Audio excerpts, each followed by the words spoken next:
Hi everyone, welcome to my channel one stop solution with me. আজকে আমরা দেখাবো সম্পূর্ণ একটি নিরামিষ পদ, আলু পেঁপে দিয়ে ছোলার তরকারি।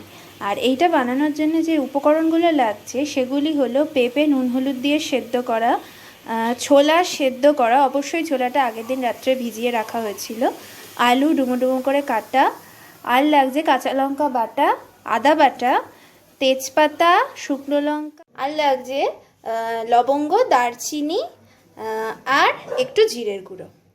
কড়াতে তেল দিয়েছি, তেলটা গরম হয়ে গেছে। এবার আলু ভাজতে দিয়ে দেবো।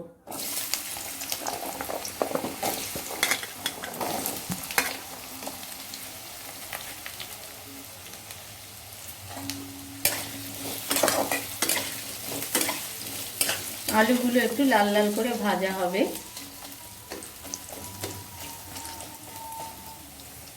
একটু ঢাকা দিয়ে দেবো, দিয়ে একটু নরম হয়ে যাবে।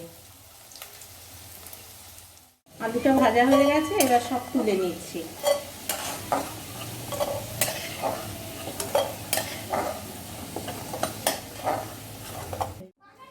শুকনো লঙ্কা দিলাম, তেজপাতা, লবঙ্গ, দারচিনি, ছোট এলাচ, এগুলো একটু ফোড়নে হয়ে যাবে। এরপরে দেবো একটু জিরে, আস্ত জিরে,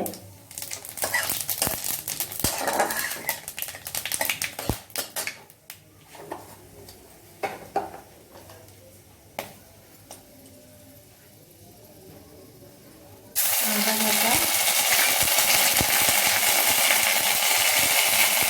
একটুখানি জল দিয়ে দেবো, মানে ফুটতে গেছে।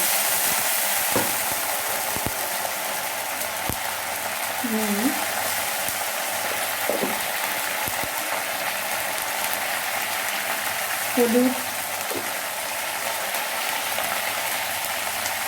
একটু জিরের গুঁড়ো,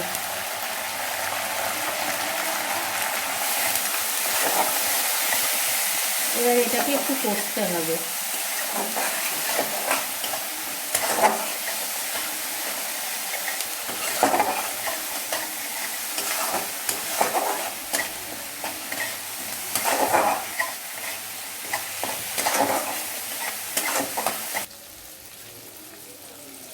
অল্প একটু কাঁচা লঙ্কা দিয়ে দিলাম,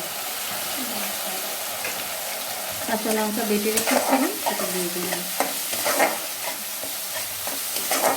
এবার কষা হয়ে এসছে, এবার মধ্যে আলু দিয়ে দিলাম, ছোলা,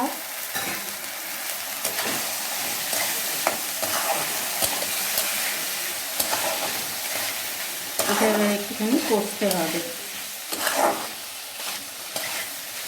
5 মিনিট পরে ফিরে আসছি। কষাটা হয়ে গেছে, এইবারে পেঁপেগুলো দিয়ে দিলাম।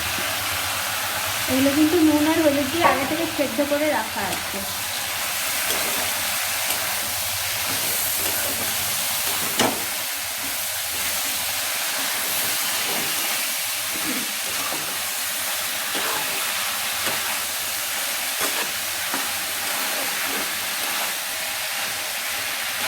এবার এটাকে একটুখানি ঢাকা দিয়ে হতে দেবো। এবার এটা হয়ে এসছে, একটু চিনি দিয়ে দেবো। যেহেতু নিরামিষ পদ তাই একটু মিষ্টি মিষ্টি হলে বেশি ভালো লাগবে।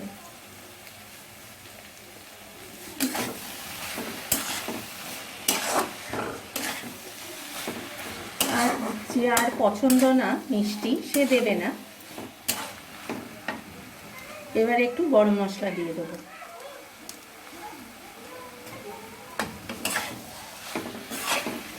প্রথমে আমি দিয়েছি গরম মশলা ফোড়ন, এরপরে একটু গুঁড়ো দিলাম, খেতে ভালো লাগবে। বাড়িতে এটা ট্রাই করে দেখবেন, খুব ভালো লাগবে।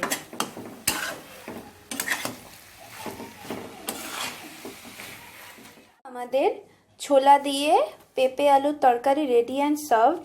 আপনাদের ভালো লাগলে অবশ্যই কমেন্ট সেকশনে জানাবেন, আর অবশ্যই ট্রাই করবেন, আর ভালো লাগলে আমাদের চ্যানেলটাকে সাবস্ক্রাইব করবেন এবং লাইক করবেন। Thank you.